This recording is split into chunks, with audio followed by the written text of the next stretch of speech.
tardes a todos, muchísimas gracias. Espero no dejar indiferente a nadie en esta conferencia. ¿Y por qué digo esto? Pues lo digo porque no va a ser una conferencia al uso de las que normalmente solemos ofrecer los conferenciantes espíritas, donde se toca un tema que está ya perfectamente estructurado y desarrollado dentro de los libros de la filosofía de Kardec, y lógicamente el ponente ha hecho su estudio y su trabajo y sobre eso elabora sus conclusiones. Esta mañana hemos oído aquí al presidente de SEU hablando de que el objetivo primordial de esta institución es conseguir la unión de todos los espíritas. Eso, lógicamente, así hablando a grosso modo, puede parecer una utopía, dependiendo de lo que entendamos por la palabra unión.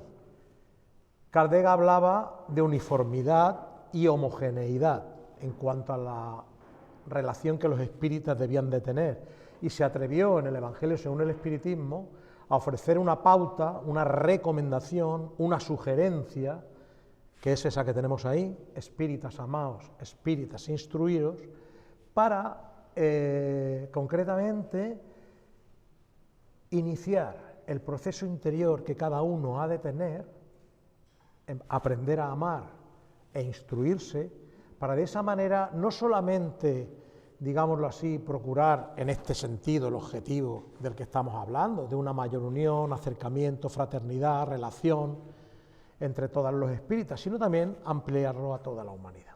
Pero concretamente, ¿por qué Kardec segmenta esto respecto a los espíritas? Pues porque él sabía, conocía de antemano las distintas problemáticas que existen en la sociedad, en las distintas agrupaciones humanas. Cada uno tenemos nuestros egos, tenemos nuestras personalidades, y evidentemente muchas veces chocamos y objetivos que pudieran ser comunes se ven distorsionados por el propio ego de muchas personas, que si no se hacen las cosas conforme ellos quieren y precisan hasta la última coma, pues evidentemente no tienen su validez ni tienen realmente su apoyo.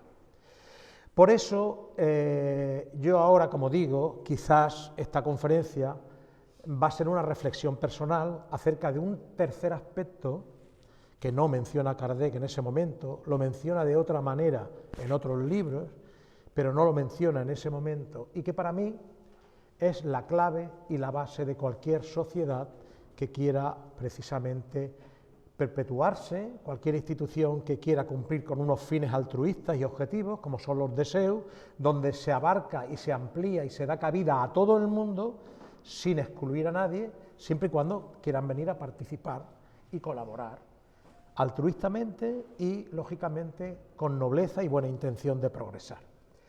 Esa tercera pata, para mí, es una palabra completamente denostada en la sociedad actual y que se define como compromiso.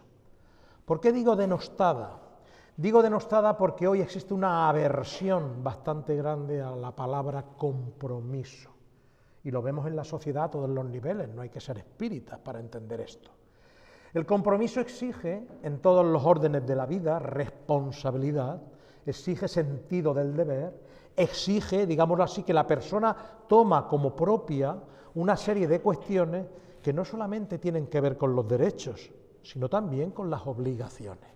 Estamos en unas sociedades donde nos venden con mucha facilidad, con mucha propaganda, los derechos, pero se oye poco hablar de las responsabilidades o de los deberes o de los compromisos. Hay miedo al compromiso, lo vemos en la juventud, lo vemos en las parejas que se forman, lo vemos en las propias sociedades, y evidentemente esa palabra compromiso no es ni más ni menos que, desde el punto de vista espiritual y desde mi propia reflexión, un concepto de madurez espiritual. Madurez espiritual para poder afrontar y enfrentar ese compromiso espiritual que todos los espíritas sabemos que tenemos antes de venir a la tierra.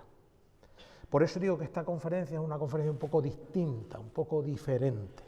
Y en ese sentido, yo siempre me gusta comentar que desde mi escasa comprensión de lo que es el espiritismo, entiendo y valoro que ese compromiso lleva renuncia, lleva, digámoslo así, apartar muchas veces el ego para potenciar lo que nos une y no las cuestiones prioritarias particulares que uno defiende con ardor y que puede estar equivocado, porque nadie estamos en posesión de la verdad. Por lo tanto, no sé si se me está entendiendo bien lo que yo quiero decir. Para mí, el espiritismo, en cuanto al trabajo que hay que hacer para la unión, en cuanto al trabajo que deberíamos de intentar entender, sería aprender a amar, instruirnos y educarnos espiritualmente, con conocimientos, etcétera, etcétera, para poder discernir y sobre todo comprometernos con nuestra conciencia. No estoy hablando de un compromiso con una sociedad, con una institución, con un centro, con una serie de personas, no, comprometernos con nuestra propia conciencia a intentar descubrir cuál es ese trabajo que hemos venido a traer a la tierra y llevarlo a efecto. Y dentro de este campo, del campo del compromiso, aunque pueda parecer fácil, es bastante difícil. Si uno lee con frecuencia literatura espírita, se dará cuenta que con notable frecuencia muchos autores mencionan que cuando se viene a la Tierra con un plan que todos y cada uno de nosotros tenemos a realizar, son muy pocas las personas que cumplen con ese compromiso, con esa planificación previa que han hecho antes de encarnar.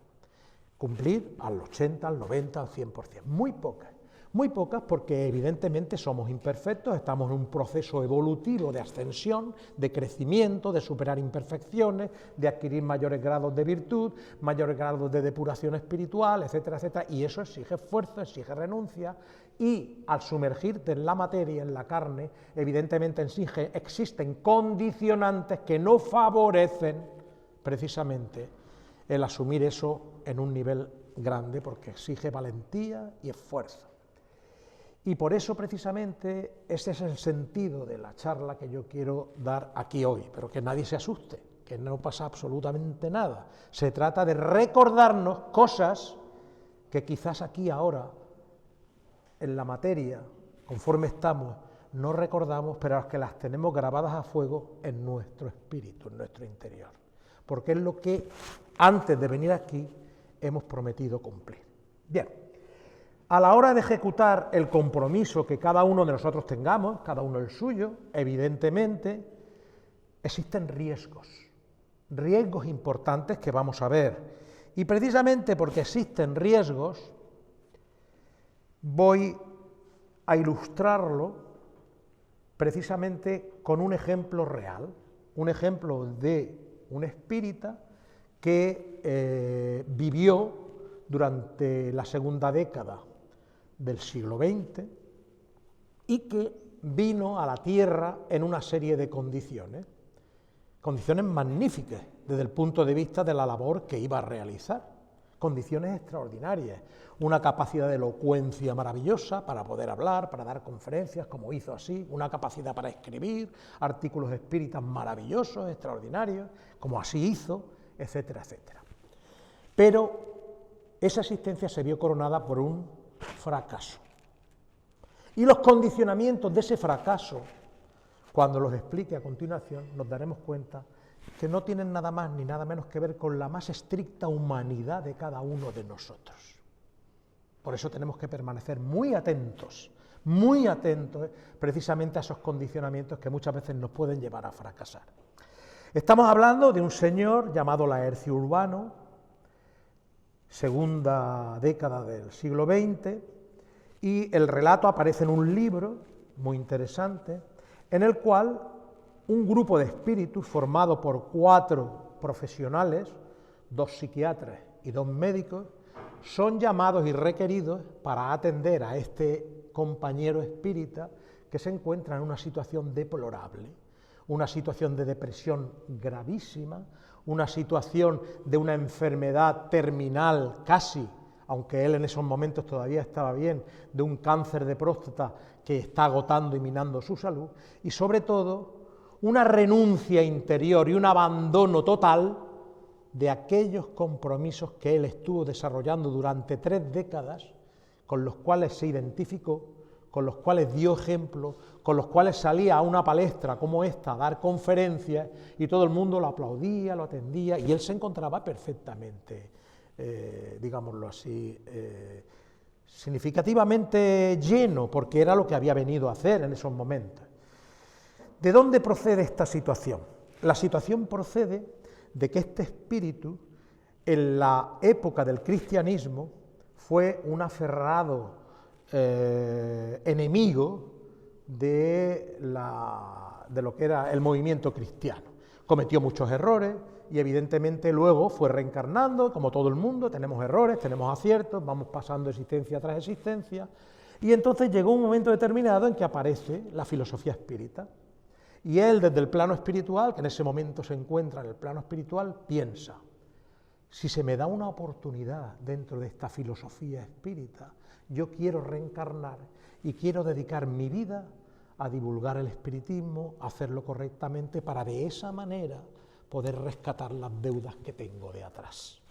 Y efectivamente le conceden la oportunidad y él reencarna precisamente en esa segunda década del siglo XX, pero es preciso entender que cuando viene con unas condiciones fantásticas, capacidad de elocuencia, como he dicho, de escritura, donde iba es valorado, escribe en distintos libros y periódicos espíritas, donde son sus atribuciones, sus aportaciones son realmente muy reconocidas, etcétera, etcétera.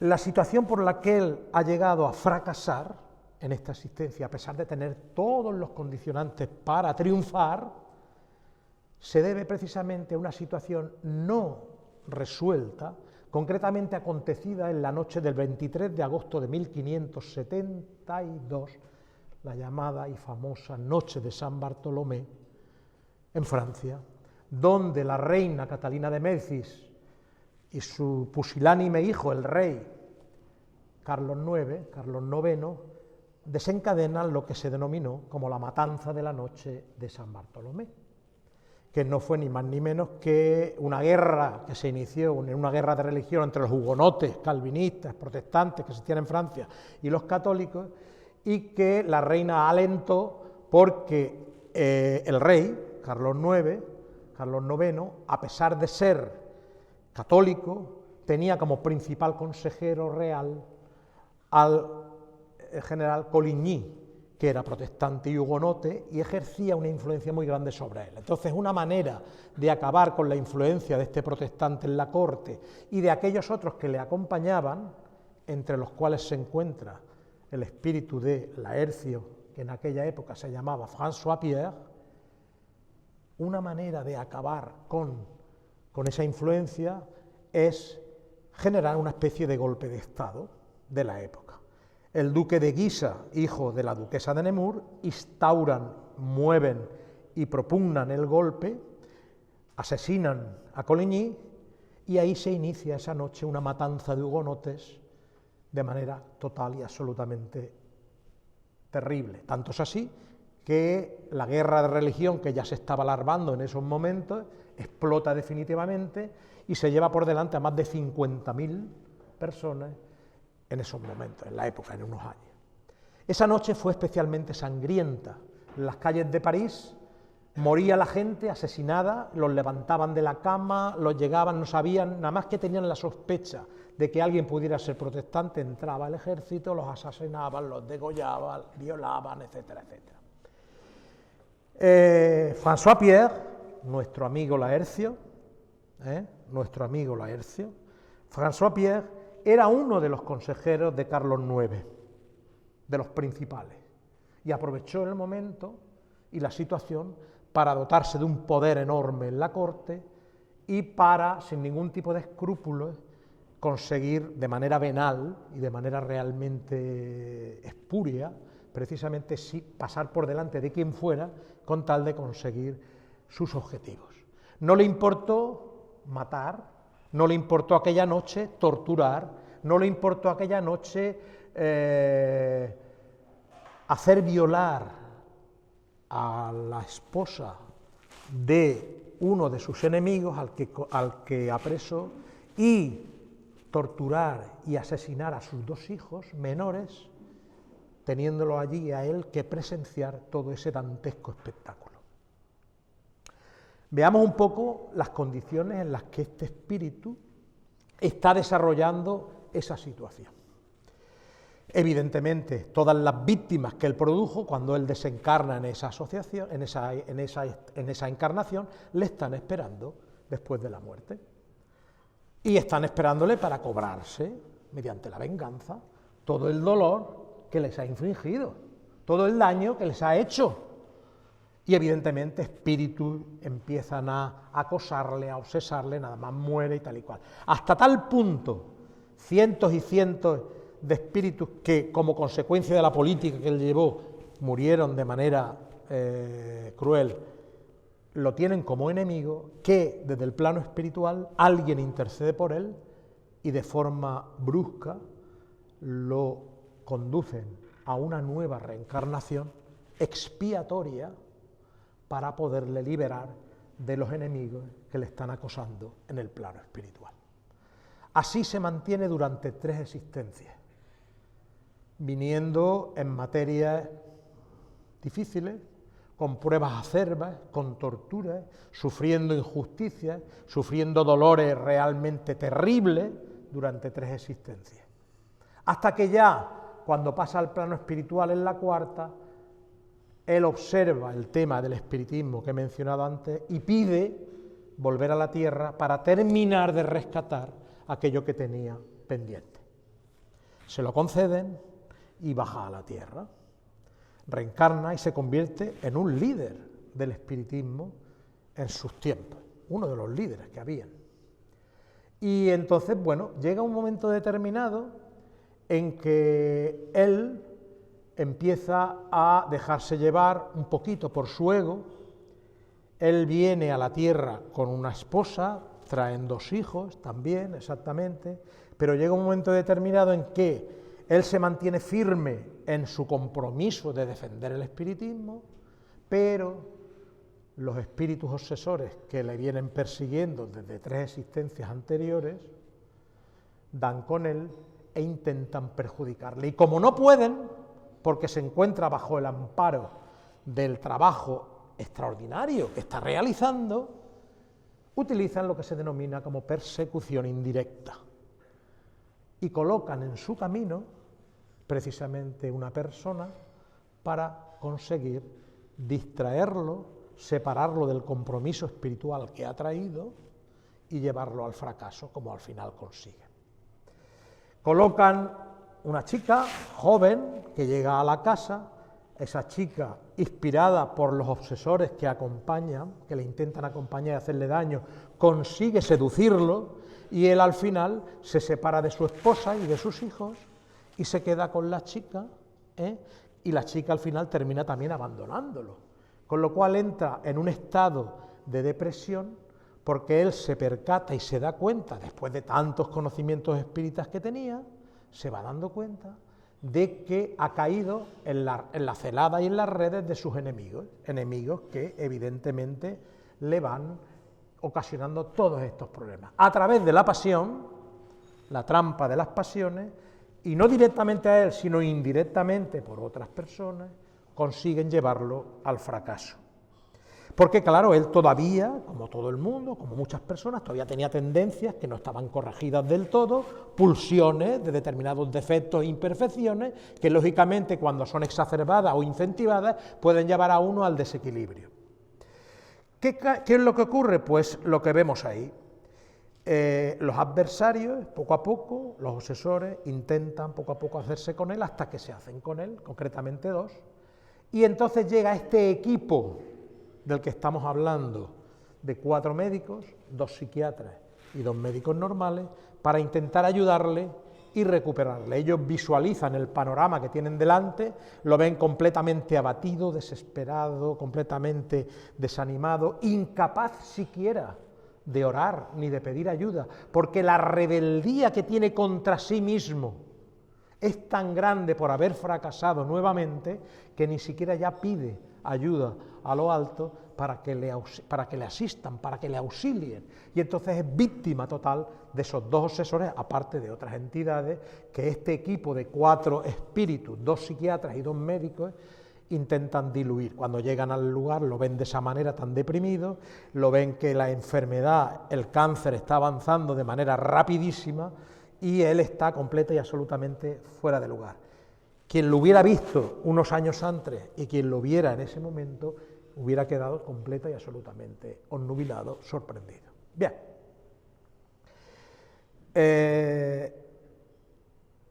Investigan este equipo de psiquiatras y médicos espirituales, investigan en el pasado y en el origen, y la historia que yo os acabo de contar, del 1578, la localizan y la ven, entonces se dan cuenta de que de los 2 obsesores, uno de ellos es una de sus víctimas, precisamente aquel al cual él masacró, violaron, puso a la soldadesca a violar a su esposa y delante de él torturó y asesinó a sus propios hijos, y los hijos implorando al padre, y él estaba ahí encarcelado, no podía siquiera ayudarle.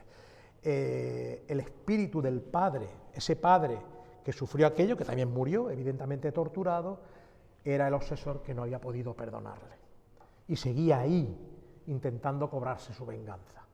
¿Qué es lo que hacen? Se reúnen los 4 médicos y deciden, aquí hay que hacer una terapia de desobsesión con dos choques. El primero, hay que intentar adoctrinar de alguna manera al obsesor y al obsesado, y el segundo, intentar romper mediante una terapia periespiritual, en el cerebro periespiritual de Laercio, romper los lazos que unen al obsesor con el obsesado y que son tan íntimos casi que está prácticamente mimetizado emocional y mentalmente con el espíritu realmente que lo está obsesando. Bien, lo primero que hacen es que durante el estado de sueño logran, mediante inducción hipnótica, sacar a los 2, llevarlos a un lugar, tanto al que está durmiendo, a Laercio, que está con materia todavía, como al obsesor, los duermen y los van despertando poco a poco para explicarles el origen de sus aflicciones, el origen del problema. Entonces lo primero que hacen es despiertan al obsesor y le explican que debe de dejar aquello que está haciendo y que, claro, no consiguen que él renuncie a su venganza. Y aquel dice que, bueno, que él se siente así y que lógicamente tiene que cumplir con su venganza por todo el daño que le hizo. Luego despiertan al obsesado y le hacen ver quién es el obsesor que está allí. Y le presentan mentalmente la escena de 1572 para que él se dé cuenta de lo que hizo en aquella época y de quién es el representante. Entonces aquel cae de rodillas y le pide perdón a su víctima del pasado. Y la víctima del pasado le dice que de eso nada, que él viene a cobrarse su venganza y que no va a parar hasta que consiga que él termine sus días y después va a seguir intentando hacerle daño, todo lo que pueda y más. Bueno, pues llega el momento en que, viendo la resistencia, vuelven otra vez a dormir al obsesado, y en ese momento siguen los adoctrinadores con el obsesor, y en ese momento aparece en la escena, traídos por el psiquiatra que dirigía la reunión, aparece en la escena precisamente la esposa y los 2 hijos que tuvo en aquella existencia. Entonces la esposa, que está en un estado espiritual bastante elevado, y los hijos le hacen ver al que fue su padre que debe de dejar la venganza porque ellos ya lo han perdonado y que por lo tanto se está condenando a sí mismo al intentar hacer daño al verdugo de aquella época. Cuando él los ve, él había perdido toda la noción de dónde se encontraban, porque él, con su actitud mental y emocional de tantos siglos, en esa actitud de venganza y de odio, lógicamente sus esposas y sus hijos fueron al plano espiritual que correspondía, donde él no pudo ir, porque él seguía alimentando ese odio y seguía alimentando esa venganza. Cuando él los ve, lógicamente sufre un shock, porque dice, yo no sabía que vosotros, ellos intentan hacerle ver la importancia de perdonar y al mismo tiempo le hacen ver la importancia de que cuando él perdone podrá volver a estar con ellos, se reencontrarán e incluso podrá volver en alguna existencia con su verdugo a terminar de rescatar las deudas que contrayeron en aquella época. Y así fue. Lo convencen y entonces le dicen, bueno, ahora vamos a despertar al obsesado y para que vea precisamente tu actitud. Lo despiertan y aquel, cuando ve y sabe de quién se trata, se postra de rodillas y le pide perdón. Y el obsesor le dice, no te puedo perdonar, que te perdone Dios, pero al menos yo, por compasión, voy a dejar de atormentarte, porque mi esposa y mis hijos se me han presentado y me han dicho esto. Bueno, total, esa es la primera parte, han conseguido convencer al obsesor, pero todavía quedan los residuos, quedan todavía las uniones periespirituales entre la mente del obsesor y la mente del obsesado. Y entonces el equipo de psiquiatras y el médicos duermen de nuevo a Laercio y empiezan a trabajar en una cirugía periespiritual para terminar de cortar los lazos que ya son mucho más tenues entre la mente del obsesor y del obsesado. Empiezan a cortar los lazos y evidentemente al final consiguen desligarlos y evidentemente al final se liberan, digámoslo así, esos lazos y el desenlace final es que en una próxima vida ambos vendrán juntos, no se sabe cómo, si como pareja, si como compañeros, en qué situación, para poder rescatar todo eso. Mientras tanto, a Laercio se le apartan, se le quitan ya con todo este proceso todos los obsesores, pero está en una fase gravísima por su enfermedad terminal, por la enfermedad que sufre. Y entonces, en ese caso, dos de los médicos especialistas empiezan a fluidificar, empiezan a trabajar con su cuerpo periespiritual para intentar aliviar la enfermedad, que la enfermedad no tiene cura, esa enfermedad va a terminar con la vida de Laercio en esa existencia. Va a terminar con la vida, pero ¿qué conclusión podemos sacar de esto? Lo difícil, en primer lugar, lo difícil que es cumplir un compromiso espiritual de alta graduación como el de este hermano, el de este compañero, cuando no sabemos los compromisos que traemos y tenemos de atrás, y cuando, a pesar de tener todas las condiciones a nuestro favor para triunfar, como le pasó a él, todas las condiciones, vino en una vida realmente preparado, con condicionamientos para poder triunfar y rescatar todas aquellas situaciones, sin embargo, fracasa porque es muy difícil cumplir el compromiso, pero no quiere decir que sea imposible. Y por eso lo he traído a colación. Entonces, tenemos que ver eso, que desconocemos nuestro pasado espiritual en la gran mayoría de las veces, que el compromiso espiritual que nosotros asumimos es un compromiso con nuestra propia conciencia, pero no olvidemos, para aquellos que ya llevan mucho tiempo dentro del espiritismo, que no solamente basta con un compromiso con nuestra propia conciencia de mejora y de superación de las imperfecciones, sino que también es muy importante que ese compromiso se traslade en una proyección de lo mejor de nosotros hacia los demás, porque necesitamos proyectar lo mejor de nosotros a los demás. Si no lo hacemos así, nos quedamos reducidos en nuestro espacio de confort y es otra especie de pseudo-egoísmo que, lógicamente, nos hace progresar más lentamente. Dice ahí Kardec en el Evangelio según el Espiritismo: «Dad las gracias a Dios por la tarea que os ha confiado, pero pensad que entre los llamados al espiritismo muchos se han desviado. Mirad pues vuestro camino y seguid la senda de la verdad». Es esclarecedor. Por eso digo yo, no poneros tristes, que os veo con cara muy triste, porque ahora viene la parte positiva. Hemos estado hablando de la parte en la cual todos podemos cometer errores, podemos caer, y como un espíritu preparado y en condiciones, sin embargo, fracasa. Pero ahora vamos a la parte positiva.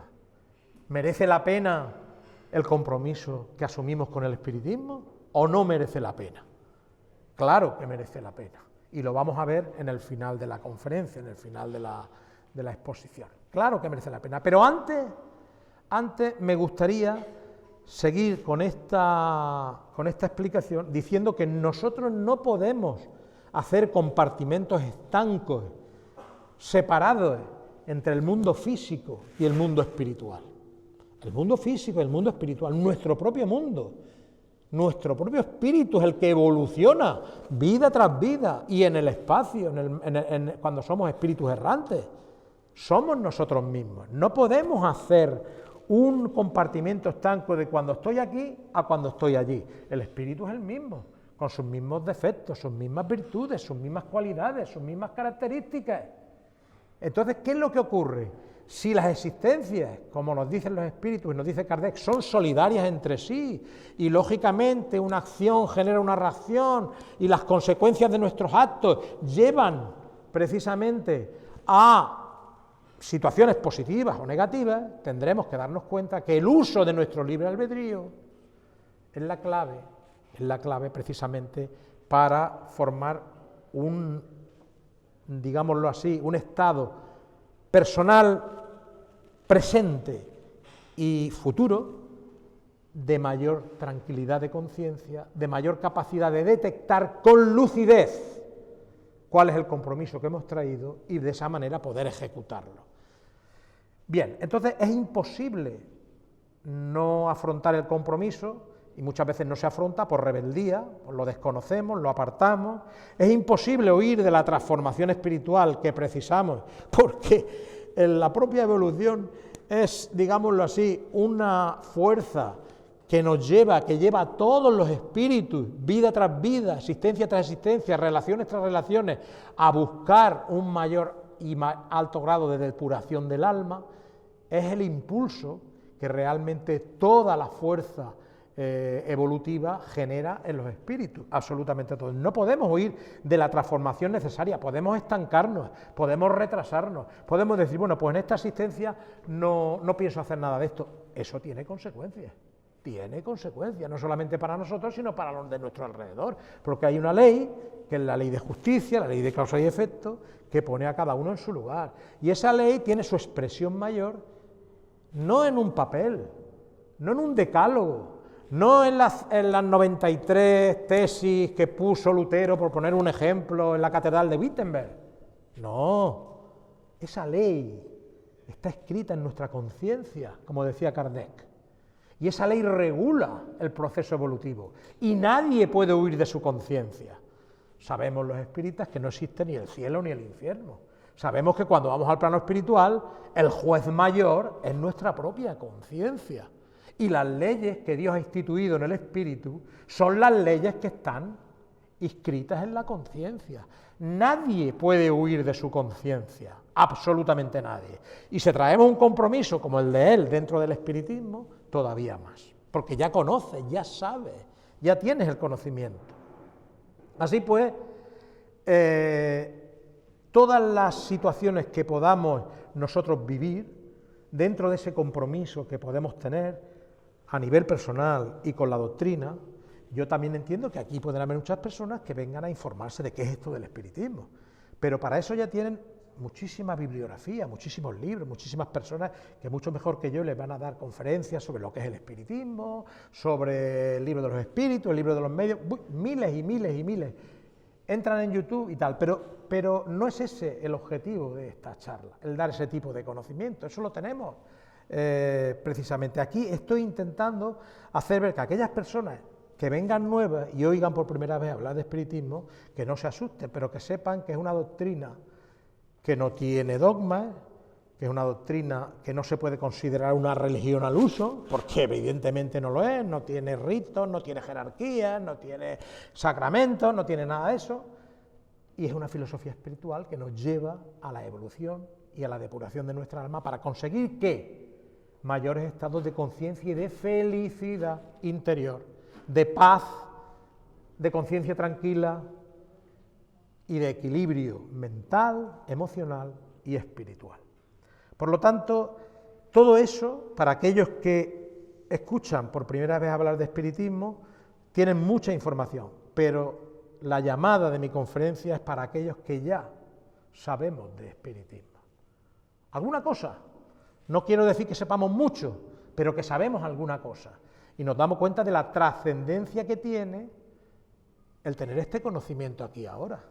¿O acaso pensamos que es casualidad que muchos de los que estamos comprendiendo que el espiritismo nos ayuda, haya llegado este conocimiento a nosotros y hayamos despertado a lo espiritual conociendo esta filosofía? Eso no es casualidad. En algunas ocasiones lo hemos pedido nosotros y en otras ocasiones se nos ha presentado para ayudarnos a despertar espiritualmente. Eso no es casualidad.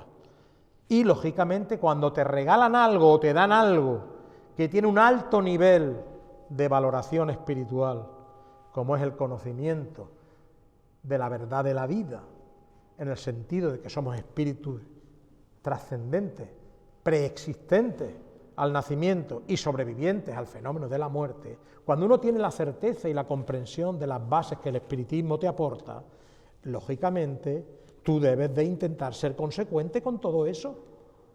Hablaba Irene de la coherencia, por supuesto. Kardec era el sentido común encarnado, como explicó uno de sus seguidores.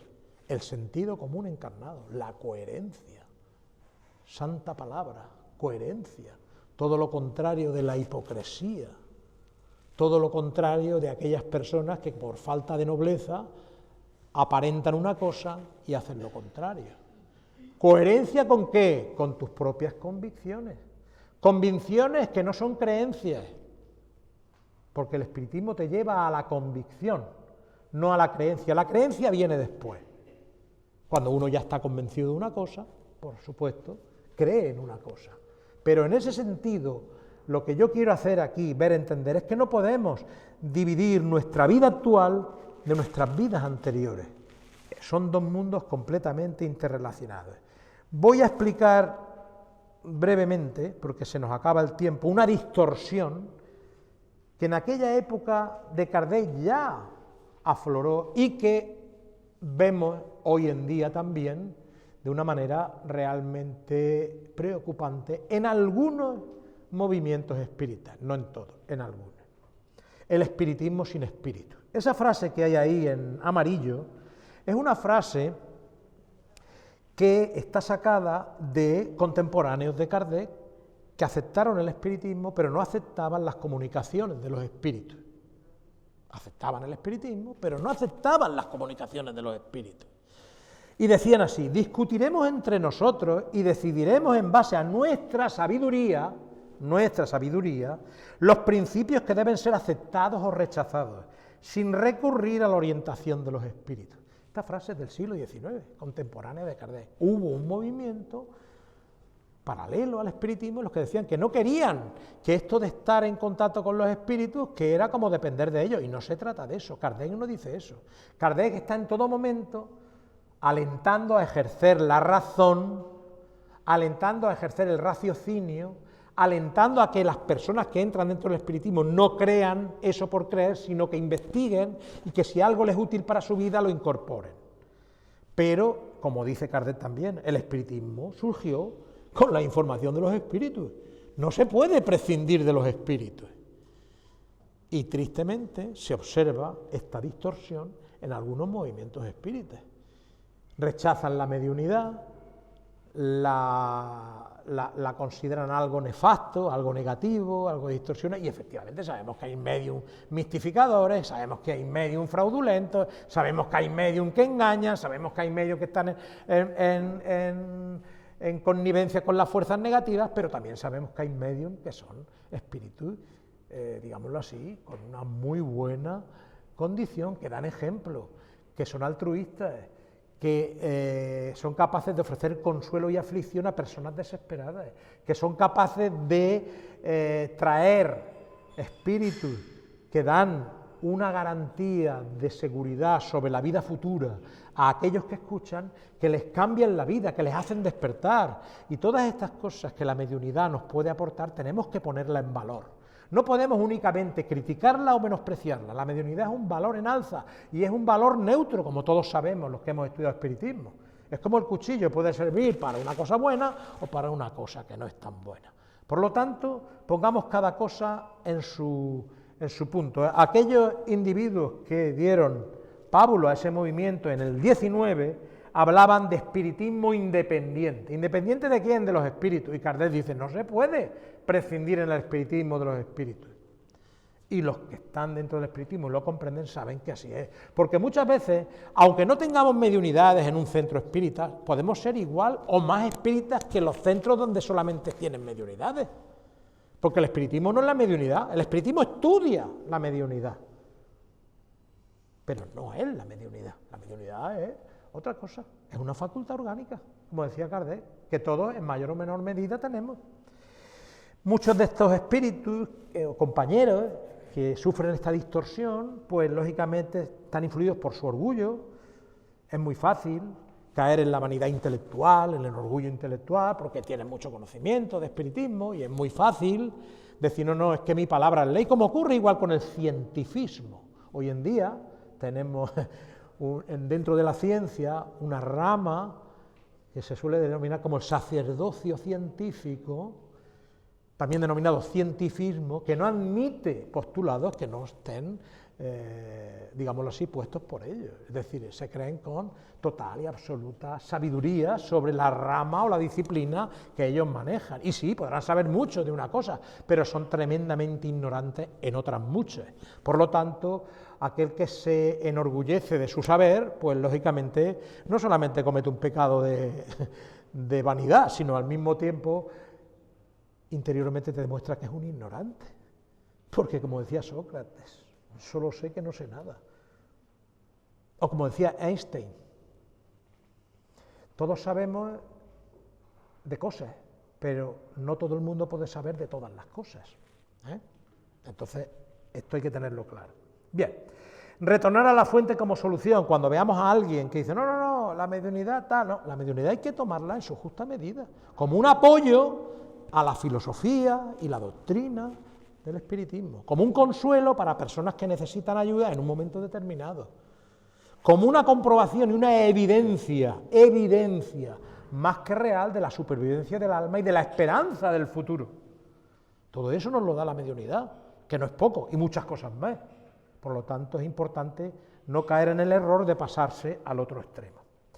Y la fuente son los 5 principios básicos que ha mencionado Irene esta mañana. No me voy a entrar en ellos. Los 5 principios básicos en los que se basa el espiritismo.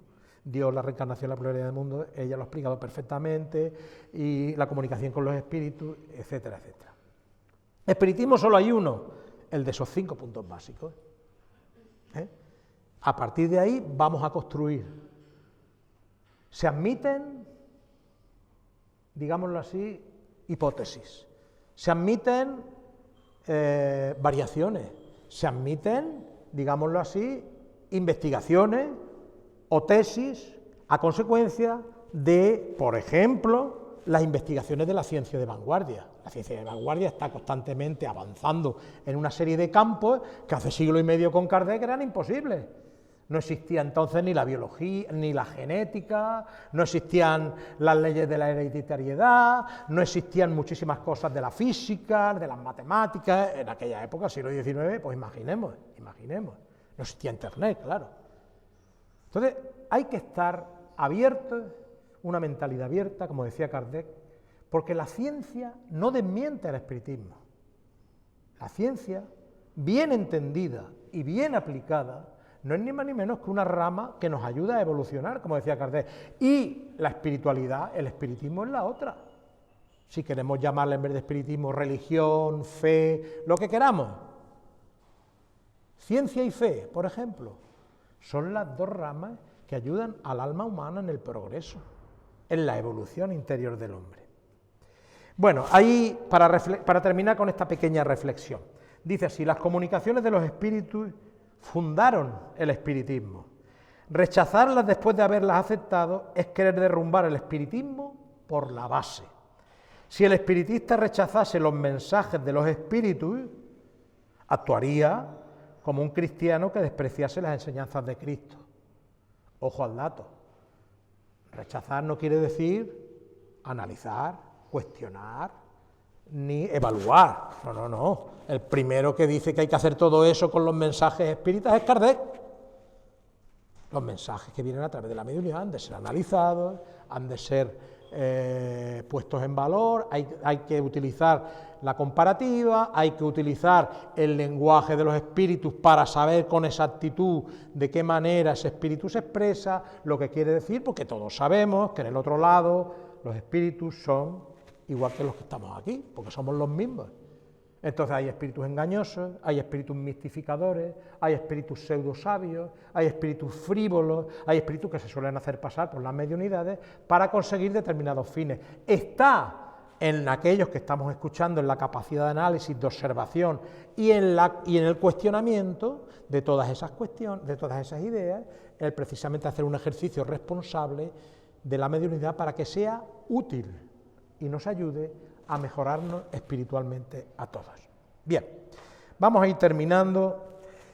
Experiencias de socorro. Esto es simplemente lo opuesto, más que nada, porque ese compromiso del que vengo hablando desde el principio de la charla, muchas veces está grabado, como he dicho, en nuestra conciencia y en nuestro propio inconsciente, porque somos el resultado de nuestras experiencias de vidas anteriores, no de la última vida, de vidas anteriores. Somos el resultado, un conglomerado de emociones, de automatismos biológicos, automatismos psicológicos, reflejos condicionados que están en nuestra psique, en nuestra alma, y que se manifiestan sin que muchas veces nos demos cuenta. Eso lo explican mejor los psicólogos clínicos, como John, los psiquiatras, cuando te hablan precisamente de la importancia del inconsciente en el desarrollo normal de la vida diaria. El consciente es una pequeñísima parte de las maneras en las cuales nosotros caminamos por la vida y tomamos nuestras decisiones. La mayoría de las veces nos dejamos guiar por nuestro propio inconsciente, porque es automático, es mecánico, está dentro de nosotros, es precisamente el motor, porque el acervo de toda nuestra herencia espiritual. Bien, a veces nos olvidamos de la ayuda de los espíritus, como le ocurrió a Laercio. No es que se olvidara, sino que su propia rebeldía, su baja autoestima, derivada del fracaso que tuvo con esa situación en la existencia, que le llevó a esa situación, y pues lógicamente no le permitían siquiera orar, no le permitían siquiera pedir ayuda, y no nos damos cuenta de que desde el otro lado existen espíritus que nos quieren, que nos aman. Algunos de ellos son desconocidos para nosotros aquí ahora, porque no hemos tenido una relación con ellos en esta existencia, otros no. Nuestro abuelo que ya murió, al que queríamos tanto, sigue allí y nos va a seguir ayudando. Pero hay muchos otros con los cuales hemos tenido relaciones de afecto total y absolutamente extraordinarias, a los que no conocemos en esta existencia, pero nuestro espíritu sí los conoce. Y cuando llegan hasta nosotros con ese amor, con ese cariño, con ese afecto, es una vía de escape para poderles pedir ayuda. Entonces, que no nos olvidemos nunca de pedir ayuda, nunca, porque ellos van a estar ahí ayudándonos, pero tenemos que solicitarla. Recordad la frase, pedid y se os dará. Hay que pedir. No podemos hacer como los relativistas o como aquellos otros que te dicen, no, Dios ya sabe lo que yo necesito, que me lo dé. Eso no funciona así. La voluntad del individuo hay que ponerla siempre por delante. Bueno, y vamos a terminar ya porque llevamos 54 minutos. Yo os he dicho, merece la pena asumir el compromiso que la doctrina nos trae, un compromiso que cada uno debe de aceptar en la medida que considere oportuno, pero que evidentemente cuando se nos ha dado la oportunidad de conocer esta doctrina en estas circunstancias, pensemos por un momento, hagamos una abstracción, retrotrayéndonos en el pasado, con una angustia espiritual y psíquica interior, diciendo, si yo conociera aspectos de la verdad, podría ponerme a trabajar. Y resulta que en esta existencia viene y empiezas a conocer aspectos de la verdad que el espiritismo trae. El espiritismo no es la verdad absoluta, ni muchísimo menos, pero sí es, digámoslo así, por no decir, para mí, desde mi punto de vista, la filosofía más avanzada, la filosofía de vanguardia más avanzada en cuanto al tema espiritual, porque contempla unos parámetros de estudio y de, digámoslo así, de explicaciones que no tienen otras. Por lo tanto, valoremos de verdad la gracia, aunque eso está explicado en términos, me vais a perdonar el término, términos religiosos, la gracia, la oportunidad, hablemos de oportunidad, de haber conocido esta doctrina, de saber lo que nos espera, de saber cómo tenemos que comportarnos. Luego lo que hagamos dependerá de cada uno de nosotros y así daremos cuenta el día de mañana. Pero todo esto es importantísimo que lo tengamos presente, porque nos estamos jugando pues algo realmente importante para nuestro futuro espiritual. Pero no hay que asustarse, vuelvo a decir, porque gracias al espiritismo, a esta maravillosa doctrina, tuvimos, por ejemplo, de despertar de un sueño de irrealidad o de materialismo en otras épocas, o en otras vidas, o de equivocaciones, y gracias a ello hemos llegado aquí. ¿Quién nos dice a nosotros que nosotros no hemos formado parte en otras épocas de cosas parecidas a las de Laercio, cuando hemos tenido poder, o cuando hemos estado en instituciones religiosas y hemos abusado del poder, hemos actuado de forma negativa, hemos actuado dentro, por ejemplo, de una inquisición, por ejemplo, ¿no? Hemos formado parte de una iglesia o de la que fuera, no importa, y hemos actuado incorrectamente? ¿Y quién nos dice que después de todos esos errores cometidos, estoy poniendo una cosa hipotética, no hayamos pedido venir dentro de esta doctrina esclarecedora, avanzada, para poder resarcir cosas del pasado y al mismo tiempo progresar con una parte de comprensión de la verdad que nos es permitida en el nivel de evolución que tenemos? Porque la verdad es progresiva. Conforme vamos evolucionando, vamos teniendo mayor concepto de verdad. La verdad no es un compartimento estanco, es algo que va aumentándose en la misma proporción que el espíritu tiene capacidad de comprender y eleva su nivel de conciencia. Por lo tanto, merece la pena, claro que merece, porque el espiritismo nos despertó del sueño, de la ignorancia y del fanatismo, cuando, por ejemplo, en el ejemplo que he puesto, fuimos parte de una institución, por ejemplo, eclesiástica o política, que cometió abusos. Muchas veces esos abusos, por ignorancia o por fanatismo, pero son abusos que tienen sus consecuencias. El espiritismo también nos despertó de las pasiones y de los vicios perturbadores. Esto no quiere decir que seamos santos varones, ni muchísimo menos. Todos tenemos nuestra parte de pasiones no controladas, nuestra parte de vicios que debemos de trabajar para eliminar, todos, absolutamente todos, porque somos imperfectos. Bueno, puede ser que aquí haya algunos con mayor nivel de perfección, me alegro por él, pero indudablemente la mayoría de las personas que nos encontramos en este planeta, en un mundo imperfecto, somos personas imperfectas. Y por lo tanto tenemos que trabajar esa parte. Y el espiritismo nos hizo ver la importancia de separarnos de todo esto. ¿Por qué? Porque las pasiones y los vicios, ¿cuál es su principal consecuencia? ¿A dónde nos llevan? A una palabra que yo entrecomillo siempre, que se llama esclavitud. El espíritu no es libre hasta que no se libera de la esclavitud de los vicios y de las pasiones degradantes.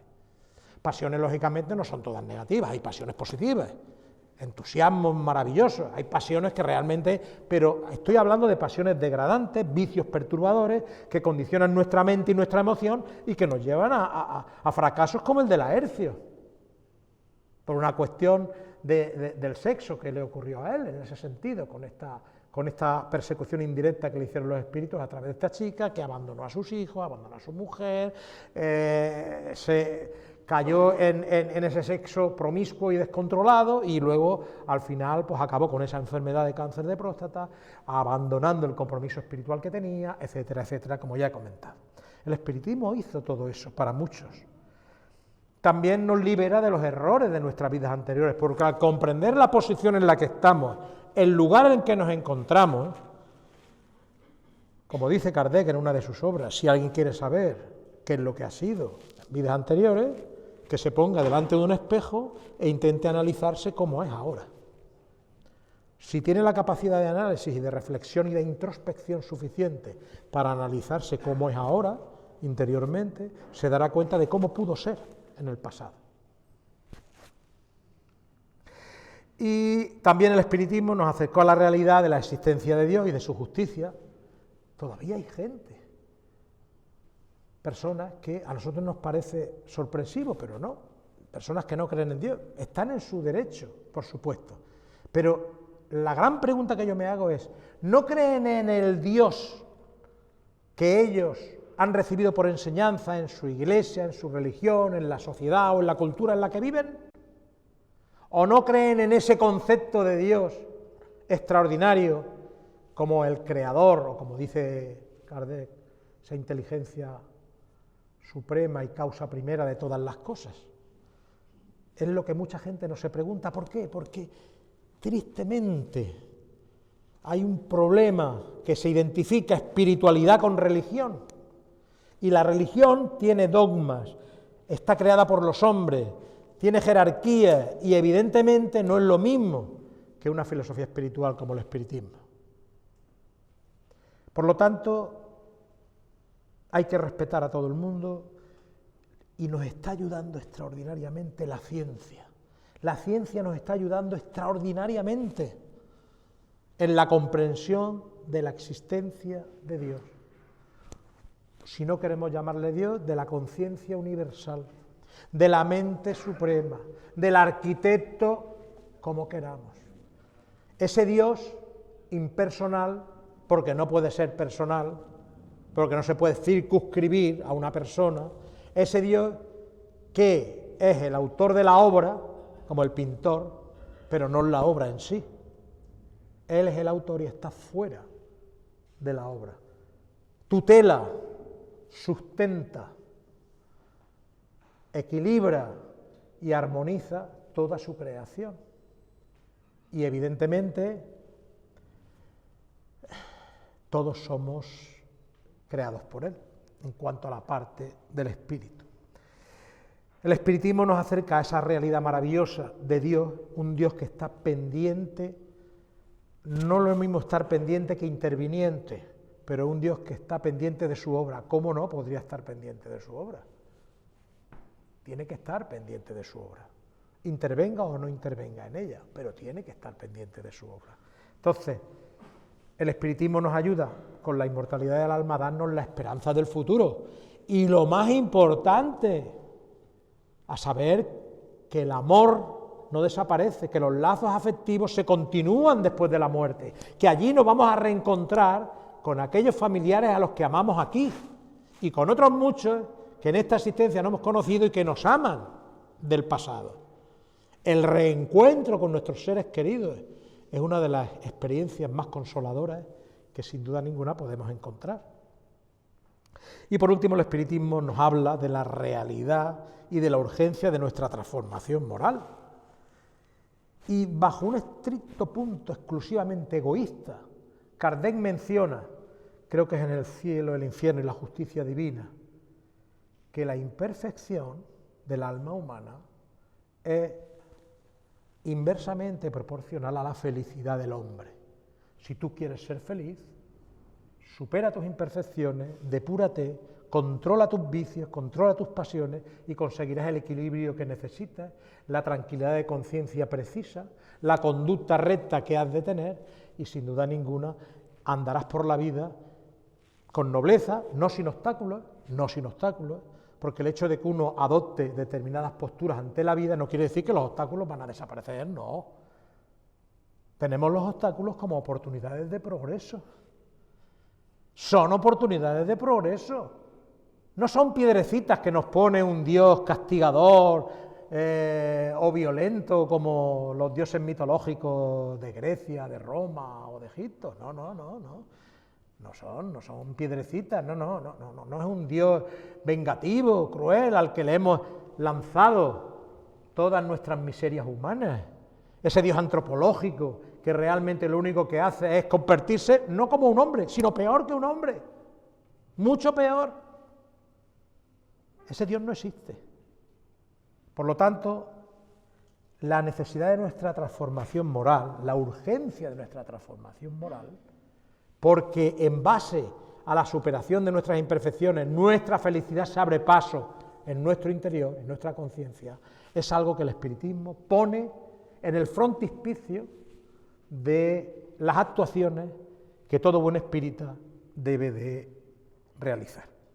Por último, necesidad de amarnos y amar al prójimo. ¿Por qué? Porque el amor es la fuerza más importante del universo y, sin duda ninguna, no es porque a nivel humano pueda constituir también una terapia para ayudarnos en solucionar determinados problemas que podamos tener de odio, de rencores, de celos, etcétera, etcétera, sustituyendo el amor o la caridad por esos otros sentimientos o esas otras actitudes precisamente nefastas que nos hacen tanto daño. No, sino también porque el amor es conectar con nuestra fuente, porque Dios es amor, por encima de otra cosa. Y conectar con la fuente es vibrar en el mismo sentimiento de la fuente. Si Dios vibra en amor en su creación, todos nosotros tenemos que aprender a amar. Y no se aprende a amar si todavía mantenemos celos, rencores, envidias, odios, pasiones disolventes, vicios inconfesables, etcétera, etcétera. Ese es nuestro trabajo y es el trabajo que el espiritismo tiene que llevar como proyección social a la humanidad. Y con todo esto, mis queridos amigos, me voy a despedir y quedo a disposición para cualquier pregunta. Espero que la charla haya servido, si no como instrucción, si al menos como reflexión o como autorreflexión de lo que es el compromiso al que el espiritismo nos llama y que nosotros, libre y voluntariamente, podemos aceptar o no. Las consecuencias las valoraremos nosotros mismos el día de mañana. Muchísimas gracias.